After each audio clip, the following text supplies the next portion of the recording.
Santorum, some prize wins in the Deep South, but can he raise enough money to stay competitive, Danny? What's going on the race on the political trail? Well, that's the issue. I mean, after his two Deep South wins, his campaign said, look, we're going to raise $1 million over 24 hours online. The problem is in about half that time and just a few fundraisers, Mitt Romney is going to raise $2 million. And this is sort of a scenario that's been playing out throughout the year. And yes, Santorum is getting a lot of headline wins and is having a lot of grassroots fundraising that is showing a lot of energy in the base. But the problem is that as we move on to bigger states, Texas is going to vote at the end of May. You have California coming up, or New York. These are states where it matters just as much on the sort of meticulous organization you have. Danny, I'm curious, isn't the biggest financial gain that Santorum could get would be just Gingrich dropping out of the race? And have you heard anything in regard to Gingrich's big Las Vegas donor about whether or not he's going to keep supporting Gingrich as he continues to struggle in the recent primaries? We have not. I mean, we have heard that, Mr. Sheldon Adelson feels that he has so-called fulfilled his duty in supporting a friend, but there's a lot of different people, and we're still trying to figure that out. Yes, I mean that would actually be a huge gain because as we've reported before, Sheldon Adelson is partly supporting Newt Gingrich to prevent Rick Santorum, really taking off, really challenging Mitt Romney, who is Sheldon's second choice.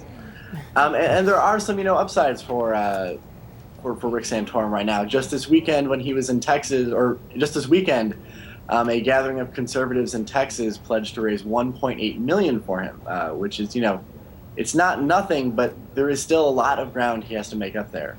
And Danny, in your piece that you have at WSJ.com this morning, you write about it's a tight race. They're heading into Illinois, and that Santorum remains ineligible for 10 of the state's 69 delegates because he didn't file enough signatures. He won't be on the ballot in the District of Columbia. I mean, we're talking about a presidential nominating race here. That how come he's not on?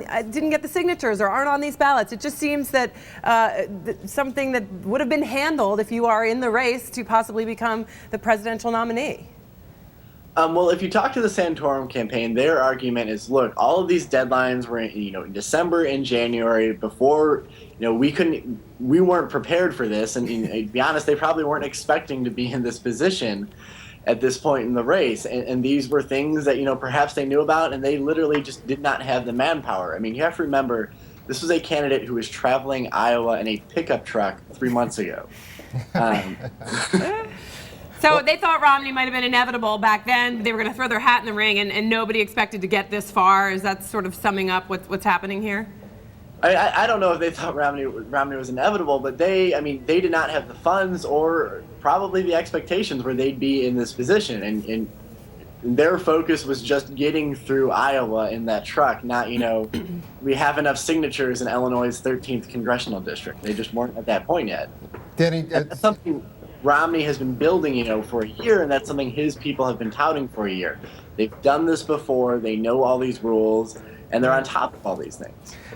Danny, we just have a few seconds left, but, what is the advantage? I mean, Santorum did pretty well this last week without the money. What is the money going to change for him? Do people in the country or in these primaries that are left, do they need to know who Rick Santorum is? Does he still have sort of is he a question mark for a lot of Republican voters out there? No, I think he is someone who is still introducing himself to voters. And it's not even just money. It's also sort of the organization, the nuts and bolts of a campaign, which, that's not the romantic part of picking a president. You talk about issues, you talk about personality. But that is something that ultimately ensures, you are eligible for all of Illinois' 69 delegates, or you are on the ballot in the District of Columbia. And these things do add up, especially as this race becomes more and more about math.